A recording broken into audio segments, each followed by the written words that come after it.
English tutorial চ্যানেলে সকলকে স্বাগত জানাই। আজকের ভিডিওর টপিক হলো ইনভার্সন পার্ট 2। যারা পার্ট 1 ভিডিওটা দেখোনি তাদের জন্য বলে রাখি, ইনভার্সন হলো ভার্বকে সাবজেক্টের আগে নিয়ে আসা। পার্ট 1 এর ভিডিও লিঙ্ক ডেসক্রিপশন বক্সে দিয়ে দেবো, যারা দেখোনি তারা দেখে নিতে পারো। আগের ভিডিওতে প্রথম 4টে বিষয় নিয়ে আলোচনা করেছিলাম, আজকে পরের 5টা বিষয় নিয়ে আলোচনা করব। ইনভার্সন সম্পর্কে তোমাদের একটা বিষয় জানিয়ে রাখি, আমরা স্পোকেন ইংলিশে সচরাচর ইনভার্সন ইউজ করি না। মূলত রাইটিংয়ের ক্ষেত্রে বৈচিত্র্য আনার জন্য ইনভার্সন ইউজ করা হয়। তাছাড়াও ইংলিশ লিটারেচার নিউজ পেপারে ইনভার্সনের ব্যবহার দেখতে পাবে। 5 নম্বর দেখো, conditional structures with inversion. Conditional স্ট্রাকচারে আমরা কন্ডিশন পার্টে অনেক সময় ইনভার্সন ইউজ করে থাকি। তোমাদের জানা দরকার কন্ডিশনাল পার্টে আমরা কখন ইনভার্সন ইউজ করে থাকি। কন্ডিশনাল সেন্টেন্সকে ফর্মাল ওয়েতে দেখানোর জন্য বা পোলাইটনেস আনার জন্য আমরা ইনভার্সন ইউজ করে থাকি। প্রথমে দেখো ফার্স্ট কন্ডিশনাল। ফার্স্ট কন্ডিশনাল আমরা কখন ব্যবহার করি? বর্তমান বা ভবিষ্যতে ঘটার চান্স ম্যাক্সিমাম থাকে এমন ক্ষেত্রে আমরা ফার্স্ট কন্ডিশনাল ব্যবহার করে থাকি। আর ফার্স্ট কন্ডিশনাল সেন্টেন্সকে ইনভার্সন করার সময় ইফের পরিবর্তে শুড ইউজ করা হয়। এবার একটা বাক্য দেখো, তুমি যদি বাড়িটা বিক্রি করার সিদ্ধান্ত নাও তবে আমি তোমার কাছ থেকে এটা কিনতে খুশি হব। অনুবাদ কী হবে? If you decide to sell the house I will be happy to buy it from you. এটা দেখো জেনারেল সেন্টেন্স। এবারে যদি আমরা এই সেন্টেন্সটাকে ফর্মাল ওয়েতে লিখতে চাই তাহলে আমরা কিভাবে লিখব? এই কন্ডিশন পার্টটাকে আমরা ইনভার্সনে পরিণত করব। কি করতে হবে? এই ইফটাকে তুলে দিয়ে এই ইফের জায়গায় শুড বসিয়ে দিতে হবে। তাহলে বাক্যটা কি হবে? Should you decide to sell the house I will be happy to buy it from you. এখানে দেখো, এখানে শুডের অর্থ হচ্ছে ইফ, যদি। আর দেখো ইনভার্টেড স্ট্রাকচারে পরিণত হলো। প্রথমে রয়েছে মোডাল অক্সিলারি ভার্ব, তারপরে দেখো সাবজেক্ট রয়েছে, তারপরে দেখো মেন ভার্ব রয়েছে। আশা করি তোমরা বুঝতে পেরেছো। আবার দেখো, তুমি যদি কঠোর পড়াশোনা করো তাহলে তুমি এসএসসি পরীক্ষায় ভালো নম্বর পাবে। অনুবাদ কী হবে? If you study hard you will get good marks in the SSC exam. এবারে যদি আমরা এই বাক্যটাকে ফর্মাল ওয়েতে লিখতে চাই তাহলে আমরা এই কন্ডিশন পার্টে ইফকে তুলে দিয়ে এই জায়গায় শুড বসাবো। বাক্যটা কী হবে? Should you study hard you will get good marks in SSC exam. দেখো ইনভার্টেড স্ট্রাকচারে পরিণত হলো।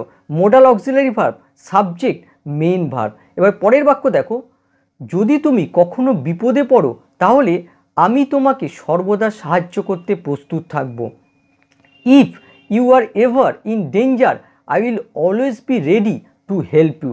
এবারে যদি আমরা এই বাক্যটাকে ফর্মাল ওয়েতে প্রকাশ করতে চাই তাহলে আমরা এই ইফকে তুলে দিয়ে শুড বসাবো।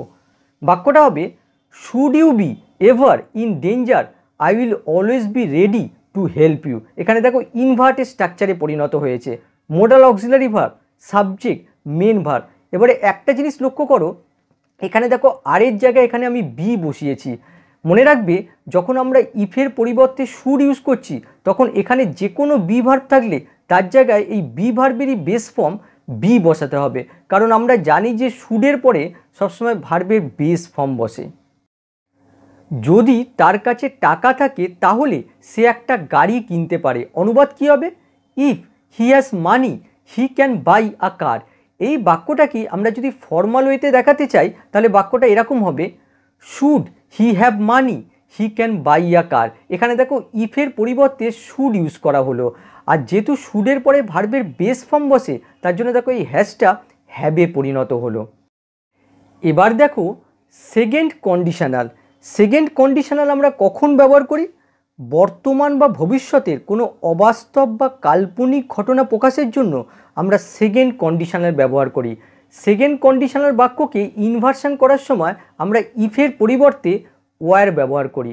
এবারে বাক্য দেখো, আমি যদি তুমি হতাম বা আমি যদি তোমার জায়গায় থাকতাম তাহলে আমি আবার চেষ্টা করতাম। অনুবাদ কী হবে? If I were you I would try it again. এবারে যদি এই বাক্যটাকে আমরা ফর্মাল ওয়েতে লিখতে চাই কিংবা এই কন্ডিশন পার্টটাকে এমফ্যাসিস দিতে চাই যে আমি যদি তুমি হতাম, যদি এমপ্যাসিস দিতে চাই তাহলে বাক্যটাকে আমরা এভাবে লিখতে পারি, এই ইফটাকে তুলে দিয়ে এই ওয়ারটাকে ইফের জায়গায় বসিয়ে দেবো। বাক্যটা হয়ে যাবে were I would try it again. এখানে লক্ষ্য করো ইনভার্টেড স্ট্রাকচারে পরিণত হয়েছে। প্রথমে দেখো অক্সিলারি ভার্ব বসেছে, তারপরে দেখো সাবজেক্ট বসেছে। আবার দেখো যদি আমি ধনী হতাম তাহলে আমি একটা বড় বাড়ি কিনতাম। If I were rich I would buy a big house. এবারে যদি আমরা এই বাক্যে পোলাইটনেস আনতে চাই কিংবা কন্ডিশন পার্টটাকে কিছুটা এমপ্যাসিস দিতে চাই তাহলে আমরা ইনভার্সন ইউজ করতে পারি। এই ইফটাকে তুলে দিয়ে এই ওয়ারটা এই ইফের জায়গায় বসিয়ে দেবো। বাক্যটা হয়ে যাবে were I rich I would buy a big house. দেখো ইনভার্টেড স্ট্রাকচারে পরিণত হলো। আবার দেখো যদি আমি ডাক্তার হতাম তবে আমি তোমাকে চিকিৎসা করতাম। অনুবাদ হবে if I were a doctor I would treat you. এবারে যদি আমরা এই কন্ডিশন পার্টটাকে ইনভার্সনে পরিণত করতে চাই তাহলে আমরা ইফটাকে তুলে দিয়ে ওয়ার বসিয়ে দেবো। বাক্যটা হবে were I a doctor I would treat you. পরেরটা দেখো, তুমি যদি আরও কঠোর পরিশ্রম করো তাহলে তুমি আরও অর্থ উপার্জন করতে পারবে। If you worked harder you could earn more money. এবারে যদি আমরা এই কন্ডিশন পার্টটাকে ইনভার্টেড ফর্মে পরিণত করতে চাই তাহলে আমরা এই ইফের জায়গায় ওয়ার বসাবো। কিন্তু একটা জিনিস লক্ষ্য করো, এখানে দেখো ডু ভার্ব রয়েছে, এক্ষেত্রে আমাদের ইনফিনিটিভ ইউজ করতে হবে। তাহলে বাক্যটা কীরকম হবে? Were you to work harder you could earn more money. এখানে দেখো ইফটাকে ওয়ারে পরিণত করা হলো, তারপরে দেখো সাবজেক্ট বসলো, তারপরে দেখো এই যে ডু ভার্বটা রয়েছে এটাকে ইনফিনিটিভে পরিণত করা হলো, টু প্লাস ভার্বের বেস ফর্ম। পরেরটা দেখো, আমি যদি লটারি জিতি তাহলে তোমাকে একটা গাড়ি উপহার দেব। If I won the lottery I would gift you a car. এবারে যদি আমরা এই কন্ডিশন পার্টটাকে ইনভার্টেড ফর্মে প্রকাশ করতে চাই তাহলে আমরা এই ইফটা তুলে এর পরিবর্তে ওয়ার বসাবো। আর এখানে দেখো ডু ভার্ব রয়েছে, এই ডু ভার্বটাকে ইনফিনিটিভ ফর্মে পরিণত করে দেব। তাহলে দেখো বাক্যটা হয়ে যাবে were I to win the lottery I would gift you a car. এখানে দেখো এই ইফটা তুলে দিয়ে এখানে ওয়ার বসানো হলো, আর এখানে দেখো ওয়ান, দেখো ডু ভার্ব রয়েছে, এটাকে ইনফিনিটিভে পরিণত করা হলো, টু উইন। তাহলে দেখো ইনভার্টেড স্ট্রাকচারে পরিণত হলো। পরের বাক্য দেখো, যদি তার ডানা থাকতো তাহলে সে মনের সুখে উড়ে বেড়াতো। If he had wings he would fly happily.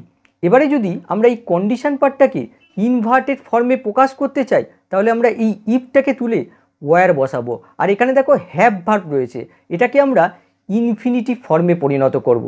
বাক্যটা কেমন হবে? Were he to have wings he would fly happily. এখানে লক্ষ্য করো ইফের পরিবর্তে ওয়ার বসানো হলো আর এই হ্যাভ ভার্বটাকে ইনফিনিটিভে পরিণত করা হলো। এবারে দেখো থার্ড কন্ডিশনাল। থার্ড কন্ডিশনাল আমরা কখন ব্যবহার করি? অতীতে কোনো ঘটনা ঘটেনি তার জন্য বর্তমানে বসে ভাবছি যদি অতীতে এটা হতো তাহলে ওটা হতে পারতো, এমন সিচুয়েশানে আমরা থার্ড কন্ডিশনাল ব্যবহার করি। থার্ড কন্ডিশনাল সেন্টেন্সকে ইনভার্সন করার সময় আমরা ইফের পরিবর্তে হ্যাড ব্যবহার করি। এবারে বাক্য দেখো, যদি পুলিশকে আগে খবর দেওয়া হতো তাহলে পরিস্থিতি এত খারাপ হতো না। এর অনুবাদ কী হবে?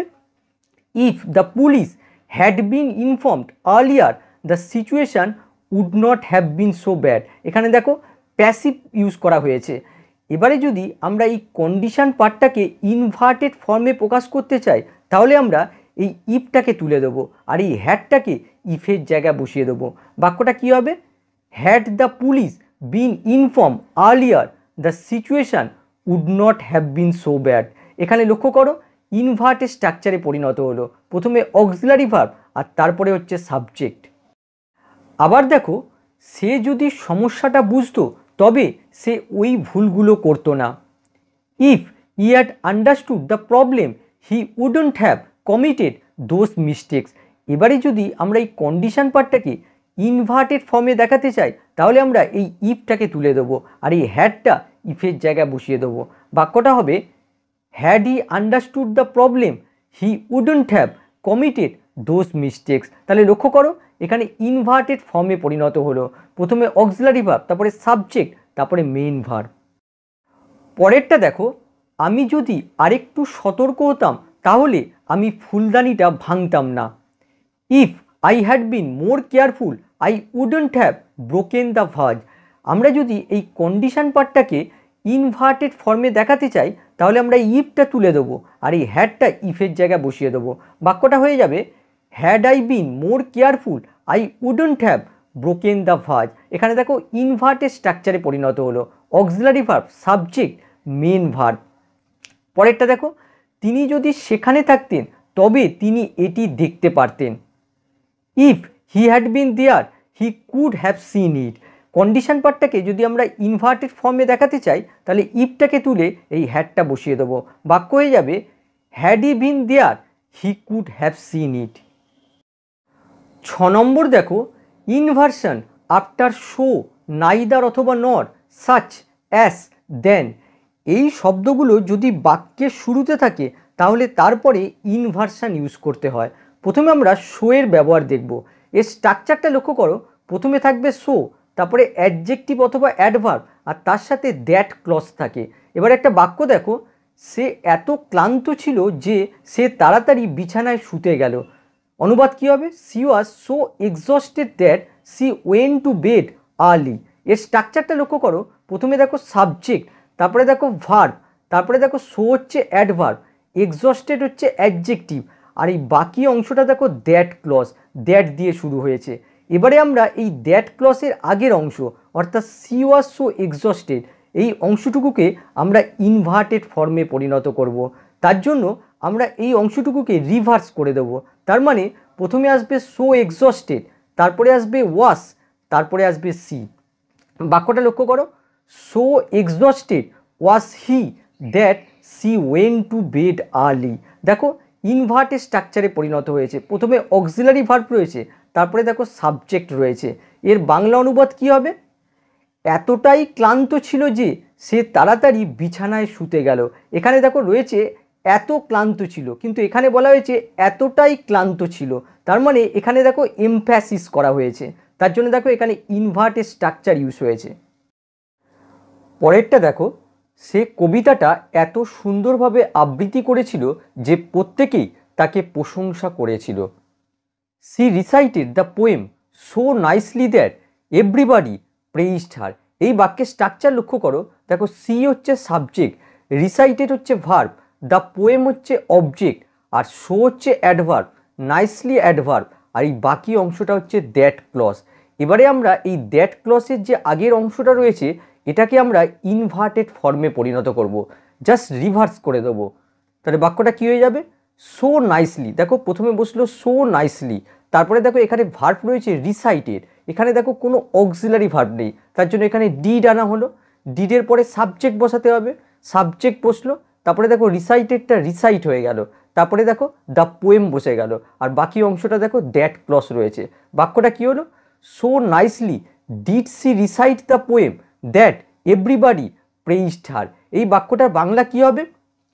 এতটাই সুন্দরভাবে সে কবিতাটা আবৃত্তি করেছিল যে প্রত্যেকেই তাকে প্রশংসা করেছিল। এই বাক্যে দেখো কোনো এমফ্যাসিস ছিল না, কিন্তু যখন আমরা এটাকে রিভার্স করলাম, ইনভার্সনে পরিণত করলাম, তখন এমফ্যাসিস দেওয়া হলো। একই রকম এই বাক্যটা দেখো, সে এত দ্রুত দৌড়ে গেল যে অন্যরা তাকে ধরতে পারেনি। অনুবাদ কী হবে? He ran so quickly that the others couldn't catch him with হিম। এবারে আমরা এই দ্যাট ক্লজের যে আগের অংশটা রয়েছে হি র্যান সো কুইকলি, এটাকে আমরা ইনভার্টেড ফর্মে পরিণত করব।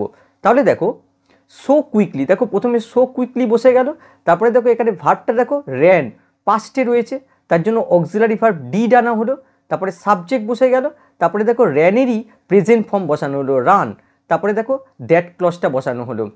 তাহলে বাক্যটা কী হলো? So quickly did he run that the others couldn't catch him with him. বাক্যটার বাংলা অনুবাদ কী হবে? এতটাই দ্রুত সে দৌড়েছিল যে অন্যরা তাকে ধরতে পারেনি। দেখো এমফ্যাসিস দেওয়া হচ্ছে। পরের বাক্য দেখো, বাতাস এত প্রবল ছিল যে আমরা জানলাটা খুলতে পারিনি। The wind was so strong that we couldn't open the window. একইভাবে আমরা দ্যাট ক্লজের আগের অংশটাকে ইনভার্টেড ফর্মে পরিণত করব।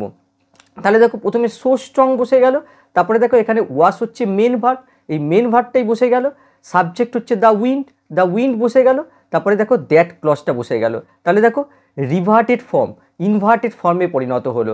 বাক্যটার বাংলা অনুবাদ কী হবে? এতটাই প্রবল বাতাস ছিল যে আমরা জানলাটা খুলতে পারিনি। দেখো এমপ্যাসিস দেওয়া হচ্ছে। ছেলেটা এত খুশি ছিল যে সে নাচতে শুরু করেছিল। The boy was so happy that he started dancing. এবারে আমরা এই দ্যাট ক্লজের আগের অংশটাকে ইনভার্টেড ফর্মে পরিণত করব।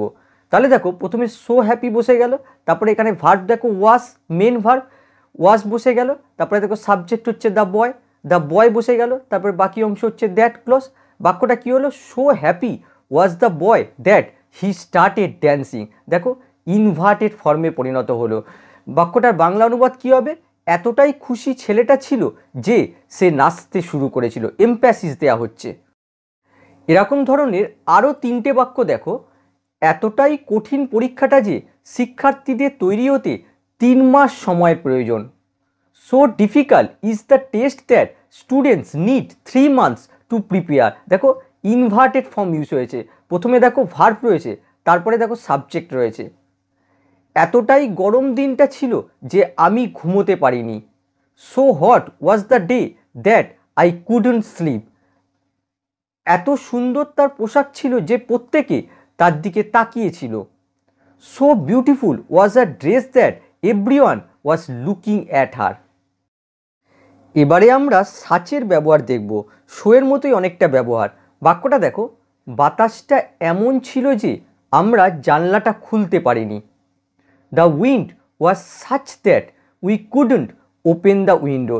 এবারে আমরা এই দ্যাট ক্লজের যে আগের অংশটা রয়েছে এটাকে আমরা ইনভার্টেড ফর্মে পরিণত করব। তাহলে দেখো প্রথমে সাচ বসে গেল, তারপরে দেখো ভার্ব হচ্ছে ওয়াজ বসে গেল, তারপরে দেখো সাবজেক্ট বসে গেল দ্য উইন্ড, তারপরে দেখো দ্যাট ক্লজটা বসে গেল। বাক্যটা কী হলো?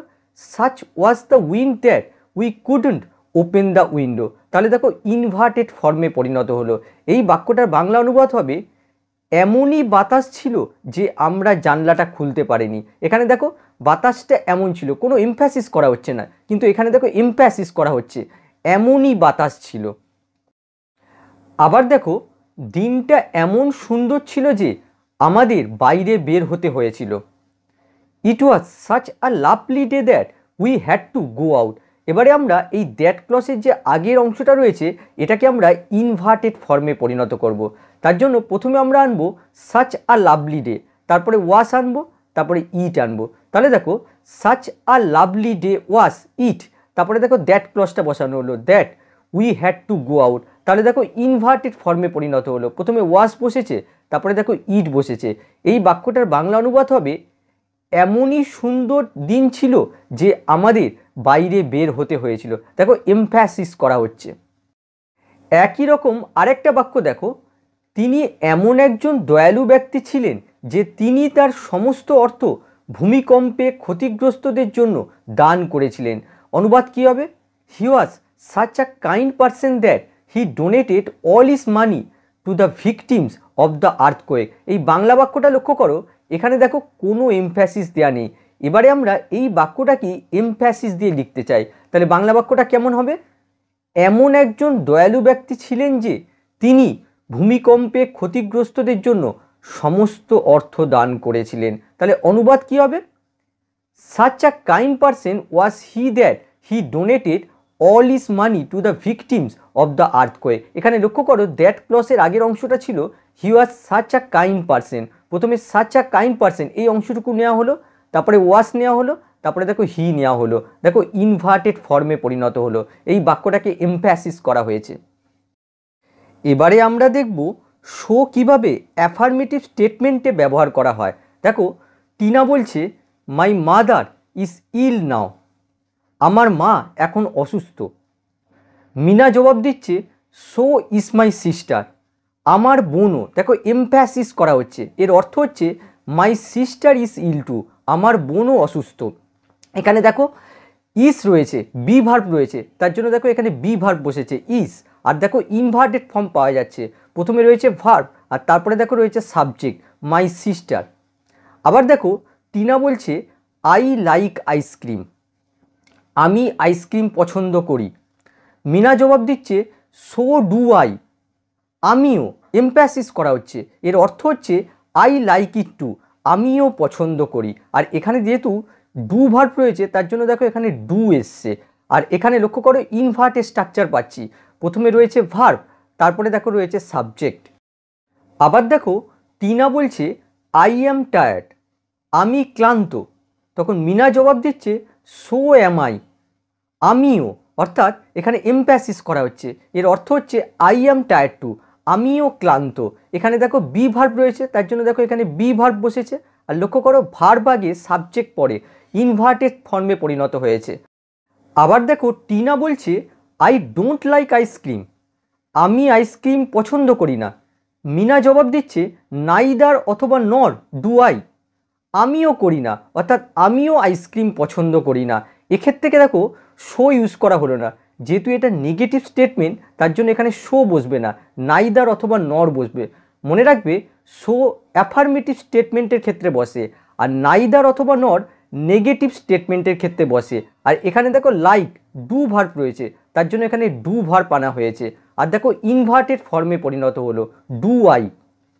আবার দেখো টিনা বলছে my mobile phone is not cheap, আমার মোবাইল ফোনটা সস্তা নয়। মিনা জবাব দিচ্ছে নাইদার অথবা nor is my mobile phone, আমার মোবাইল ফোনটাও না। দেখো নেগেটিভ স্টেটমেন্ট তার জন্য নাইদার অথবা নর ইউজ করতে পারো। আর এখানে দেখো ইস রয়েছে তার জন্য এখানে ইস আনা হয়েছে। আর দেখো ইনভার্টেড ফর্মে পরিণত হয়েছে, প্রথমে ভার্ব বসেছে তারপরে দেখো সাবজেক্ট বসেছে, সাবজেক্ট এখানে মাই মোবাইল ফোন। শো আর নাইদার নট দিয়ে আরও দুটো বাক্য দেখো। এই বাক্যটা দেখো I am honest and so are you, আমি সৎ এবং তুমিও তাই। যেহেতু অ্যাফার্মেটিভ বোঝাচ্ছে তার জন্য দেখো এখানে শো ইউজ হয়েছে। আর একটা জিনিস লক্ষ্য করো এখানে দেখো সাবজেক্ট রয়েছে আই, তার জন্য দেখো তার পরবর্তী ভার্বটা অ্যাম হয়েছে, কিন্তু এখানে দেখো সাবজেক্ট হচ্ছে ইউ তার জন্য দেখো এখানে আর বসেছে। দেখো ইনভার্টেড স্ট্রাকচার পাচ্ছি, প্রথমে ভার্ব তারপরে দেখো সাবজেক্ট। আবার দেখো I was not lucky and neither were you, আমি ভাগ্যবান ছিলাম না এবং তুমিও ছিলে না, নেগেটিভ বোঝাচ্ছে তার জন্য দেখো এখানে নাইদা ইউজ করেছি। আর এখানে লক্ষ্য করো এখানে সাবজেক্ট ছিল আই তার জন্য এখানে ওয়াস বসেছে, কিন্তু এখানে দেখো সাবজেক্ট হচ্ছে ইউ তার জন্য দেখো এখানে ওয়ার বসেছে। এবারে দেখো বাক্যে যদি অ্যাস থাকে তাহলে তারপরে কিভাবে ইনভার্সন করতে হয়। এই বাক্যটা দেখো she was very clever as was her sister, সে খুব চতুর ছিল যেমন ছিল তার বোন। এখানে দেখো অ্যাকচুয়ালি এমফ্যাসিস করা হচ্ছে। আর এখানে লক্ষ্য করো অ্যাস বসানো হয়েছে আর তারপরে দেখো ইনভার্টেড ফর্ম ইউজ হয়েছে, প্রথমে দেখো ভার্ব রয়েছে তারপরে দেখো সাবজেক্ট রয়েছে, সাবজেক্ট হচ্ছে হার সিস্টার। আর এখানে লক্ষ্য করো এখানে দেখো বি ভার্ব রয়েছে আর তার জন্য দেখো এখানে বি ভার্ব বসানো হয়েছে ওয়াস। এই ভার্বটা এই সাবজেক্ট অনুসারে বসে, সাবজেক্ট যেহেতু হার সিস্টার সিঙ্গুলার সাবজেক্ট তার জন্য দেখো সিঙ্গুলার ভার্ব বসেছে। আবার দেখো he works long hours as do most doctors, সে অনেক ঘন্টা কাজ করে যেমন অধিকাংশ ডাক্তার করে। এখানে আসলে এমপ্যাসিস করা হচ্ছে। আর লক্ষ্য করো এখানে অ্যাস বসানো হয়েছে আর তারপরে দেখো ইনভার্টেড ফর্ম ইউজ হয়েছে, প্রথমে দেখো ভার্ব রয়েছে তারপরে দেখো সাবজেক্ট রয়েছে। এখানে দেখো ওয়ার্কস যেহেতু ডু ভার্ব রয়েছে তার জন্য দেখো এখানে ডু বসানো হয়েছে। আর এই ভার্বটা সবসময় নির্ভর করে এই সাবজেক্টের ওপরে। এবার দেখো দেন থাকলে তারপরে কিভাবে ইনভার্সন ইউজ করতে হয়। এই বাক্যটা দেখো সে তার বোনের চেয়ে ভালো ইংরেজি বলে, she speaks English better than her sister does. এই বাক্যে দেখো কোনো এমফ্যাসিস নেই তার জন্য দেখো কোনো ইনভার্সন ইউজ করা হয়নি। এবারে যদি এই বাক্যটাকে আমরা আরেকটু এমফ্যাসিস দিয়ে বলি এইভাবে যে সে তার বোনের চেয়েও ভালো ইংরেজি বলে, এখানে দেখো বোনের চেয়ে রয়েছে আর এখানে রয়েছে বোনের চেয়েও, আরেকটু এমফ্যাসিস করা হচ্ছে। সেক্ষেত্রে আমরা বলতে পারি she speaks English better than does her sister. এখানে দেখো ছিল হার সিস্টার ডাজ, দেনের পরে লক্ষ্য করো এখানে ছিল হার সিস্টার ডাজ, প্রথমে ছিল সাবজেক্ট হার সিস্টার তারপরে দেখো ভার্ব রয়েছে ডাজ, কিন্তু এখানে দেখো রিভার্স করে দেওয়া হয়েছে, প্রথমে ভার্ব এসছে তারপরে দেখো সাবজেক্ট রয়েছে, ইনভার্টেড স্ট্রাকচারে পরিণত হলো। আবার দেখো সব বন্য বিড়ালের চেয়ে সিংহের গর্জন বেশি, লায়ন্স রড লাউডার দেন অল ওয়াইল্ড ক্যাটস টু। এই বাক্যে দেখো কোনো এমফ্যাসিস নেই, তার জন্য দেখো কোনো ইনভার্সান ইউজ করা হয়নি। এবারে যদি এই বাক্যটাকে আমরা আরেকটু এমফ্যাসিস দিয়ে বলি, সব বন্য বিড়ালের চেয়েও সিংহের গর্জন বেশি, তাহলে দেখো অনুবাদ হবে lions roar louder than do all wild cats. এখানে লক্ষ্য করো দ্যানের পরে দেখো অল ওয়াইল্ড ক্যাটস, এটা হচ্ছে সাবজেক্ট আর ডু হচ্ছে ভার্ব। এখানে দেখো কোনো ইনভার্সান নেই, কিন্তু এখানে দেখো ইনভার্সান ইউজ হয়েছে। প্রথমে ভার্ব রয়েছে, তারপরে দেখো সাবজেক্ট রয়েছে, ইনভার্টেড ফর্ম ইউজ হয়েছে। এবার এই নোটটা ফলো করো, অ্যাস ও দ্যানের পরে সাবজেক্ট প্রোনাউন হলে ইনভার্সান হয় না। অর্থাৎ অ্যাজ ও দ্যানের পরে যদি নাউন থাকে তাহলে ইনভার্সান হবে, কিন্তু প্রোনাউন থাকলে ইনভার্সান করা যাবে না। 7 নম্বর দেখো রিপোর্টেড স্পিচ। রিপোর্টেড স্পিচ বিশেষ করে ডাইরেক্ট স্পিচে আমরা ইনভার্সানের ব্যবহার দেখতে পাই। এক্সাম্পল দেখো, I am so sorry said Lata. এখানে লক্ষ্য করো রিপোর্টিং ভার্ব আগে আর রিপোর্টিং ভার্বের সাবজেক্ট পরে বসেছে, এখানে দেখো ইনভার্সান ইউজ হয়েছে। আবার এই বাক্যটা দেখো, how far is it from here asked the passenger. এখানে লক্ষ্য করো আগে রিপোর্টিং ভার্ব, তারপরে দেখো রিপোর্টিং ভার্বের সাবজেক্ট রয়েছে the passenger, inverted form use হয়েছে। কিন্তু এই বাক্যটা দেখো, গুড মর্নিং হি সেইড। এখানে লক্ষ্য করো রিপোর্টিং ভার্বের সাবজেক্ট হচ্ছে প্রোনাউন। এর আগে দেখো রিপোর্টিং ভার্বের সাবজেক্ট সব নাউন ছিল, কিন্তু এখানে দেখো রিপোর্টিং ভার্বের সাবজেক্ট হচ্ছে প্রোনাউন। এক্ষেত্রে কিন্তু কোনো ইনভার্সান করা যাবে না। আমরা কখনোই লিখতে পারবো না সেইড হি, এখানে হি সেইডই লিখতে হবে, এক্ষেত্রে কোনো ইনভার্সান করা যাবে না। 8 নম্বর দেখো এক্সপ্রেসিং উইশেস। কোনো ইচ্ছা বা শুভকামনা প্রকাশ করতে মোডাল অক্সিলারি ভার্ব মেয়ের সাথে আমরা ইনভার্সান ইউজ করে থাকি। এই বাক্যটা দেখো, তোমার সকল স্বপ্ন সত্যি হোক, may all your dreams come true. এখানে লক্ষ্য করো মে হচ্ছে মোডাল অক্সিলারি ভার্ব, তারপরে সাবজেক্ট দেখো অল ইয়োর ড্রিমস, আর তারপরে দেখো মেন ভার্ব হচ্ছে কাম। সুতরাং এখানে দেখো ইনভার্টেড ফর্ম ইউজ হয়েছে। আবার দেখো তার আত্মা শান্তিতে থাকুক, may his soul rest in peace. এখানে লক্ষ্য করো মে হচ্ছে modal auxiliary verb, his soul হচ্ছে সাবজেক্ট, আর রেস্ট হচ্ছে main verb, inverted form use হয়েছে। আবার দেখো ভগবান তোমায় আশীর্বাদ করুক, মে গড ব্লেস ইউ। এখানেও লক্ষ্য করো প্রথমে মোডাল অক্সিলারি ভার্ব মে, তারপরে দেখো গড হচ্ছে সাবজেক্ট আর মেন ভার্ব হচ্ছে ব্লেস, ইনভার্টেড ফর্ম ইউজ হয়েছে। 9 নম্বর দেখো after past participle. Past participle শুরুতে থাকলে আমরা তারপরে ইনভার্সান লক্ষ্য করি, যদিও এর ব্যবহার অত্যন্ত সীমিত। এর স্ট্রাকচারটা লক্ষ্য করো, প্রথমে থাকবে পাস্ট পার্টিসিপল, তারপরে থাকবে বি ভার্ব, আর তারপরে থাকবে সাবজেক্ট দ্য সাবজেক্ট, আর তারপরে থাকবে এক্সটেনশন পার্ট।